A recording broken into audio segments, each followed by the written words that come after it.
নমস্কাৰ এই মুহূৰ্তত জনাইছো অসমৰ প্ৰত্যেকগৰাকী জনসাধাৰণৰ বাবে কেইবাটাও গুৰুত্বপূৰ্ণ খবৰ। আজি হৈছে 1 জুলাই। আজিৰ দিনটোতে অসমৰ লগতে ভাৰতবৰ্ষৰ বিভিন্ন প্ৰান্তৰ পৰা কেইবাটাও গুৰুত্বপূৰ্ণ খবৰ যুগুত কৰা হৈছে। এই মুহূৰ্তত জনাইছো আজিৰ প্ৰথমটো খবৰেই ৰাজ্যবাসীৰ বাবে এটা ডাঙৰ খবৰ। লাখ লাখ ৰেচন কাৰ্ডৰ হিতাধিকাৰীৰ বাবে আহি পৰিছে ডাঙৰ খবৰ।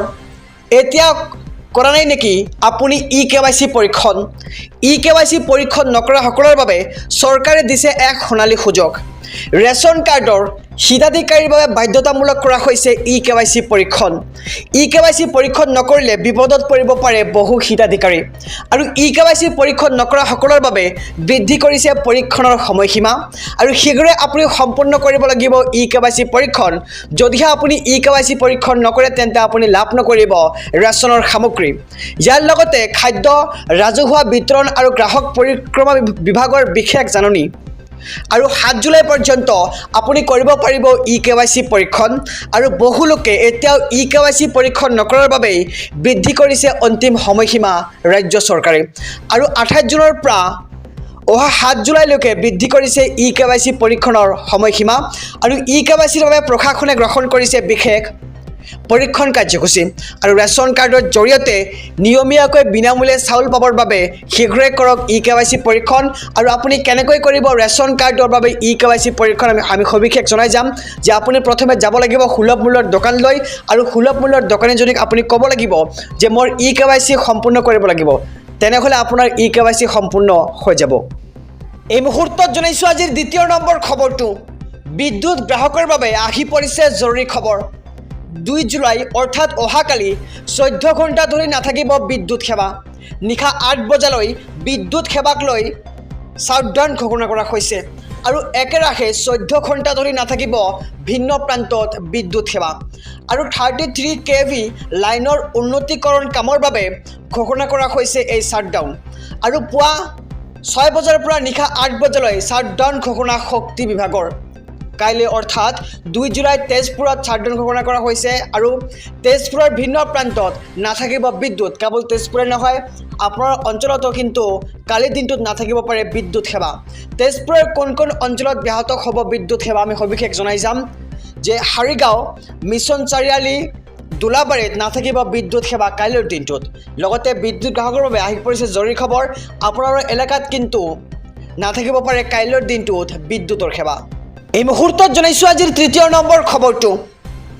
আজিৰে পৰা দেশত 3খনকৈ নতুন কঠোৰ ফৌজদাৰী আইন বলবৎ কৰা হৈছে। কিয়নো আজি হৈছে 1 জুলাই। আৰু 1 জুলাই তাৰিখে দেশত বলবৎ হোৱাৰ কথা আছিল 3খনকৈ নতুন কঠোৰ ফৌজদাৰী আইন। আৰু কি কি থাকিব এই আইনৰ অন্তৰালত আমি সবিশেষ জনাই যাম SB অসম মিডিয়াৰ সমদৰ্শকক। দেশত অন্ত পৰিব IPC আৰু CRPC। প্ৰযোজ্য হ'ব ন্যায় সংহিতা, নাগৰিক সুৰক্ষা সংহিতা আৰু সাক্ষ্য আইন।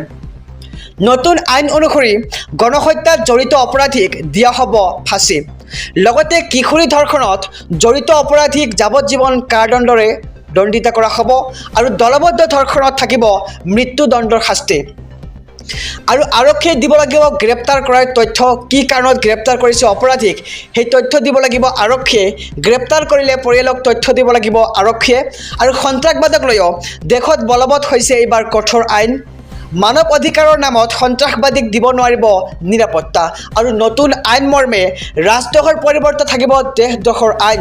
আৰু প্ৰযোজ্য নহ'ব হিট এণ্ড ৰাণত অপৰাধ কৰা শাস্তি। আৰু সাময়িকভাৱে কেন্দ্ৰীয় চৰকাৰে স্থগিত ৰাখিলে 106 নম্বৰৰ 2 নম্বৰ ধাৰাটো। আৰু আজিৰে পৰা দেশত 3খনকৈ নতুন কঠোৰ ফৌজদাৰী আইন বলবৎ কৰা হৈছে। আৰু কি কি আছে এই আইনত আমি সবিশেষ জনাইছোঁ আমাৰ সমদৰ্শকক। এই মুহূৰ্তত জনাইছোঁ আজিৰ 4 নম্বৰ খবৰটো। ৰাজ্যৰ প্ৰান্তে প্ৰান্তে প্ৰচণ্ড বৰষুণ। উফন্দি উঠিছে ৰাজ্যৰ নৈ উপনৈসমূহ। প্ৰান্তে প্ৰান্তে বানে লৈছে সংসাৰী ৰূপ।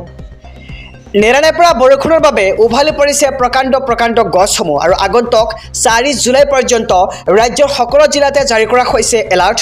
আৰু আঞ্চলিক বতৰ বিজ্ঞান কেন্দ্ৰই জাৰি কৰিছে সতৰ্কতা। আৰু ৰাজ্যৰ 2 জিলাত ৰেড, 7খন জিলাত অৰেঞ্জ আৰু 20খন জিলাত য়েলো এলাৰ্ট জাৰি কৰিছে আঞ্চলিক বতৰ বিজ্ঞান কেন্দ্ৰই। আৰু কোন কোন জিলাত ৰেড, অৰেঞ্জ আৰু য়েলো এলাৰ্ট জাৰি কৰা হৈছে আমি সবিশেষ জনাই যাম যে আজিৰ দিনটোত ৰাজ্যৰ কাৰ্বি আংলং, নলবাৰী জিলাত ৰেড এলাৰ্ট জাৰি কৰা হৈছে।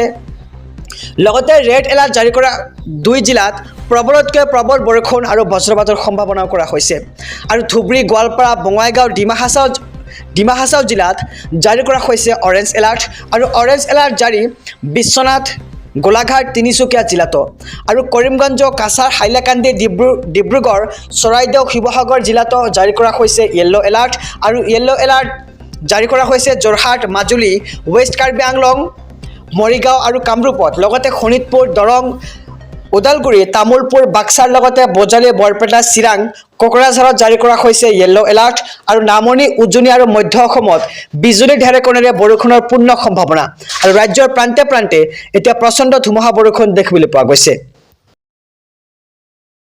আহি গ'ল নতুন নিয়ম এতিয়াৰে পৰা বাইক আৰক্ষীয়ে ভৰিব নালাগে ফাইন যাৱতীয় নথি নাথাকিলে ফাইন ভৰিব নালাগে বাইক আৰক্ষীয়ে হেলমেট নিপিন্ধিলেহে বাইক আৰক্ষীৰ পৰা ল'ব পাৰিব ফাইন আৰু যাৱতীয় নথি নাথাকিলে আৰক্ষীয়ে দিব জাননী আৰু কেবিনেট বৈঠকৰ অন্তত হিমন্ত বিশ্ব শৰ্মাৰ এই ডাঙৰ ঘোষণা আৰু শীঘ্ৰেই এই সন্দৰ্ভত জাৰি কৰা হ'ব SOP লগতে অটো ৰিক্সা ই ৰিক্সাৰ ক্ষেত্ৰতো আহি গ'ল নতুন নিয়ম এটা অপৰাধ 4বাৰ কৰাৰ পিছতহে বিহা হ'ব জৰিমনা আৰু এতিয়াৰে পৰা বাইক আৰক্ষীয়ে ভৰিব নালাগে ফাইন আমি খবৰটো জনাম যে যাৱতীয় নথি নাথাকিলে ফাইন ভৰিব নালাগে বাইক আৰক্ষীয়ে এতিয়াৰে পৰা আৰু আৰক্ষীয়ে কেৱল হেলমেট নিপিন্ধিলেহে বাইক আৰক্ষীৰ পৰা ল'ব পাৰিব ফাইন আৰু যাৱতীয় নথি নাথাকিলে আৰক্ষীয়ে দিব আগতে জাননী আৰু কেবিনেট বৈঠকৰ অন্তত মুখ্যমন্ত্ৰী ডক্টৰ হিমন্ত বিশ্ব শৰ্মাৰ এই ডাঙৰ ঘোষণা আৰু শীঘ্ৰে এই সন্দৰ্ভত